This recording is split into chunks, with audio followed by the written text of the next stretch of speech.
Hey guys, so this is the Palestinian city of Howwarah, and again, in order to get to the other communities that are the Jewish communities up north, Jews have to travel through this community, through this town. I think it has about 7,000 residents as of today, and unfortunately this place has been known recently in the last few months as a deadly place for Israeli Jews to travel to, because the Yaniv brothers were killed, I believe, back around March. They were just on the road traveling that way, and terrorists opened fire and killed them both in the car. So a mother lost 2 sons that day. Also have another incident where David Stern, a former American U.S. Marine who was traveling with his family to go into Jerusalem for some sort of event, and he was ambushed by a terrorist there with a makeshift gun that the terrorist had fashioned himself. And as the terrorist was going to take out his gun, David Stern realized that his hand was concealed, so he also had his gun ready, and he shot at the terrorist at the same time the terrorist shot at him. David Stern wounded the terrorist. Terrorist dropped his gun and tried to get away. The army arrested him. David Stern was injured. I believe a bullet grazed his skull. He was in critical condition, but then he got out of the hospital.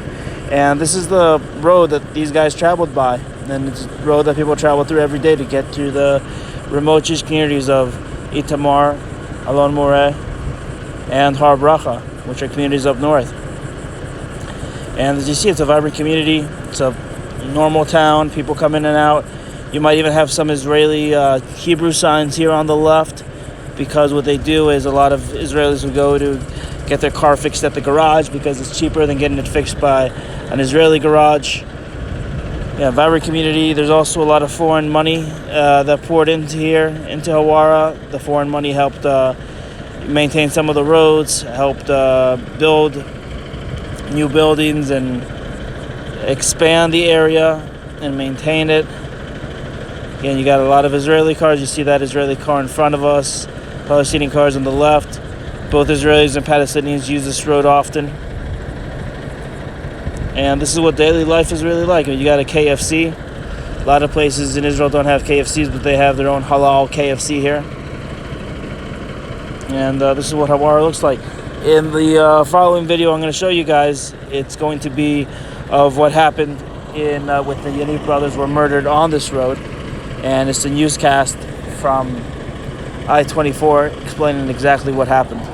Yaniv, 21, and his brother Yagel, 19, were laid to rest today after being shot dead yesterday by terrorists as they drove through that Palestinian village of Huwara in the northern West Bank. Now, their funeral procession began from their home in the settlement community of Har Bracha, which is not far from there, and made its way to the IDF military cemetery on Jerusalem's Mount Herzl. Here's what the young men's mother and brother had to say there. Now you're up there in heaven, fighting and laughing at me, gossiping, but now I can't shout at you.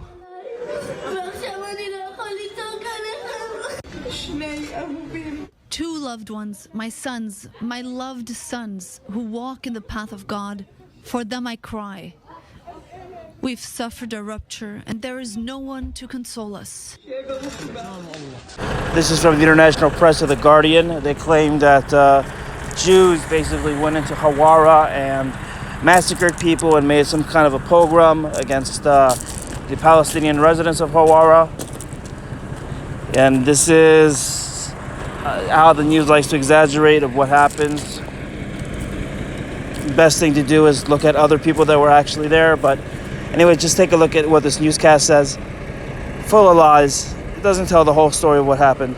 So next video after this one, you'll see people that are actually on the ground called the Israel guys, who actually walked around and actually showed you what happened in Howwarah, unlike what the Guardian News wants you to believe. طلعوا شوفوا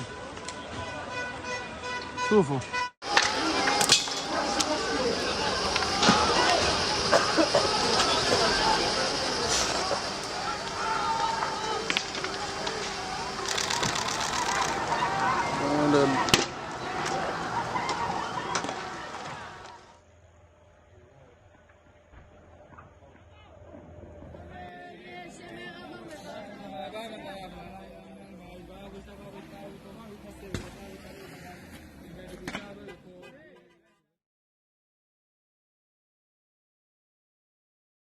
אני מבקש גם כשאדם חם והרוחות לוהטות, לא לקחת את החוק לידיים.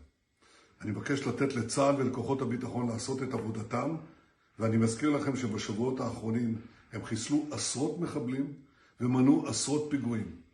תנו לצה"ל להשלים את המרדף, אל תיקחו את החוק לידיים.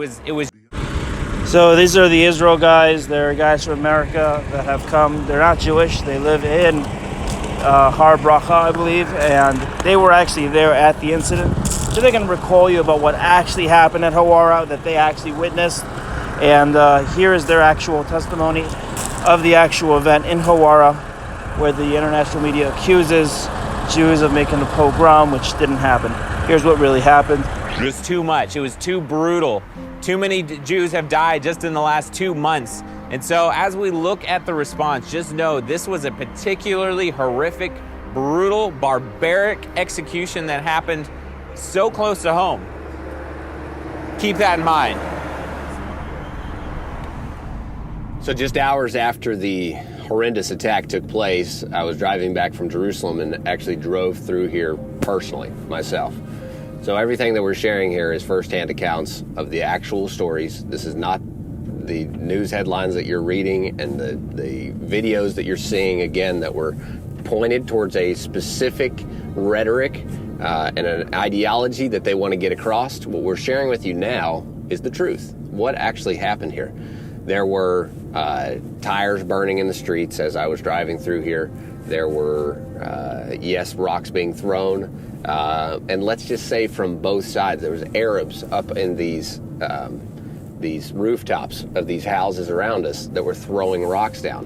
As I drove, a rock landed on my roof from a 3-story apartment building.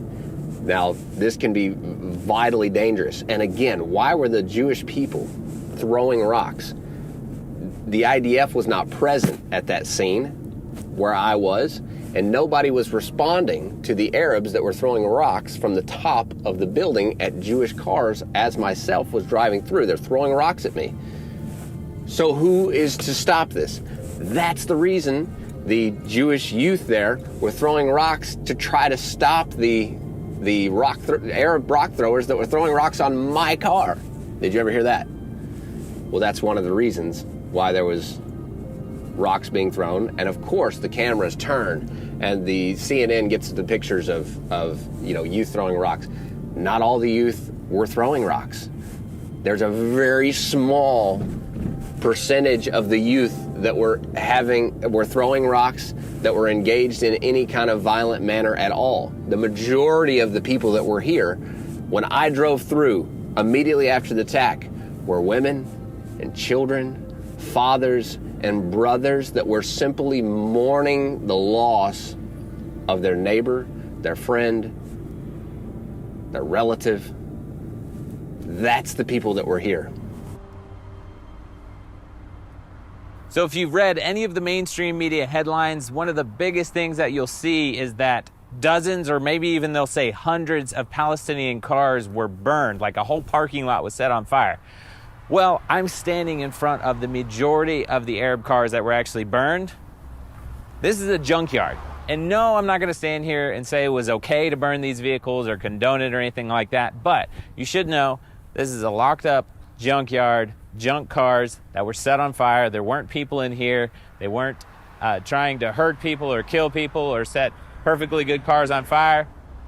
This is about probably 40 or 50 cars in an Arab junkyard that were burned. So we're standing at the entrance of the town of Howwarah, a couple hundred meters from where the terrorist attack took place. And when the mainstream media talks about the Jewish violent pogroms that took place against the Palestinian people of Howwarah, this is where it happened. Guess what? We were here that night. There were several hundred Jewish people down here. The people of Har Bracha, the people of most of the other Jewish communities, the so-called settlements around here, they were standing here peacefully, protesting the deaths of their Jewish brothers. If we go a few hundred meters down there, yes, there were a few dozen Jewish teenagers. They were throwing rocks. Yes, there were some fires lighted. There was some cars that were burning. Was it most of the people that were here? No. Was it tons of all of the Jewish so-called settlers? No. Was half the town of Howwarah burned down? No, you can see it for yourself. We barely found black smoke on the sides of a couple of buildings. We'll show it to you. This whole town was at war. One, with the jihad that this town represents. This is a jihad town.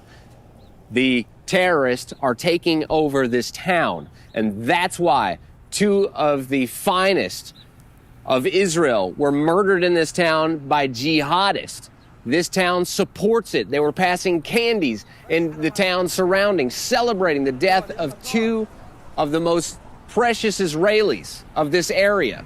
That's why the Israelis, they say, we have enough. Again, this is the newscast for David Stern, who was also in Howwarah, the place I showed you in the very beginning of the video, which a lot of Israelis and Arabs have to go through every day to get to their homes. And fortunately, in his case, he was actually very vigilant. He managed to wound the terrorist. He was wounded himself in an exchange of gunfire between him and the terrorist. And he managed to also keep his family safe that were in an SUV with him. This is what the news story has to say.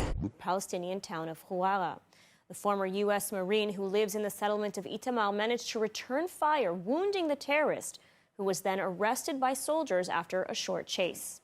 More in this report from ILTV's Steve Leibovitz. The shooting at the car of dual U.S.-Israeli citizen David Stern came exactly 3 weeks after the killing of the Yaniv brothers at the same Palestinian town of Huwara on the same location on Road 60.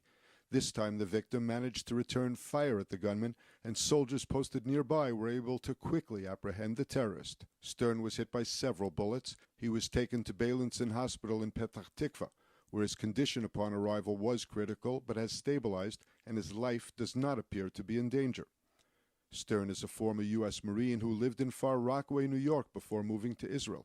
He lives in the settlement of Itamar and is connected to the Machon Shiloh Educational Center. He was also a weapons instructor, which explains his ability to shoot and wound the attacker even after sustaining several shots to the head and body. His wife, Rachel, was uninjured in the attack, but was treated for trauma.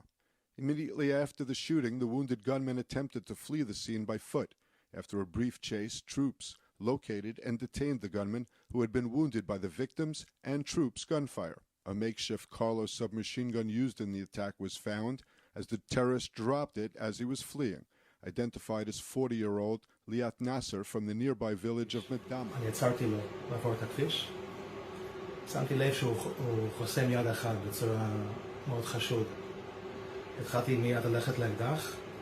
המחבל הסתובב לכיווננו, והתחלנו לראות כמעט ביחד. הוא ירה עלינו, אני יריתי עליו. כמה מאות מטרים, ועצרתי. והתחלתי לשים חוסם עורקים בתחפושת, ואחרי כמה דקות האמבולנס הגיע, ולקחו אותי לבית חולים.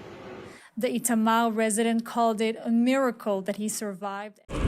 So guys, the area that I'm in right now is in Alon Moreh, which is the Jewish community north of Howwarah. It's also north of Nablus.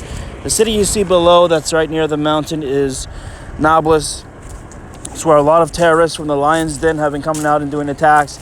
It's also where the IDF was very much involved from November up through March in terms of going in and either arresting or eliminating terrorists that were coming out of Nablus. Again, over here is also the community of Alon Moreh, where you can also see this is the area. Again, most of this is populated by Palestinians. There's a very low amount of Jewish Israelis that live in the area. They have to commute every day through Howwarah. They're very much vigilant because they could get hit by rocks, they could get shot at, get stones thrown. It could be very dangerous for them, but because they are very courageous and brave, they live in this area. And they're not just holding this land for God, but they're also holding this for the future of the Jewish people and the future of people that live in the land of Israel. And this is the area that they popularly live in. And again, Alon Moreh has a very big agricultural community. So does Itamar, which is further in the background. You can see somewhat of it, but it's, again, very much in the background. You cannot see Howwarah from here because Howwarah is actually in between the mountain. You'd have to really go further up to see it. But that's Nablus on the side. And this is the general area where where you can see from the top of where, where David Stern and the Yaniv brothers had to go and travel through. Again, Har Bracha is just above Nablus, up above the mountain to the right.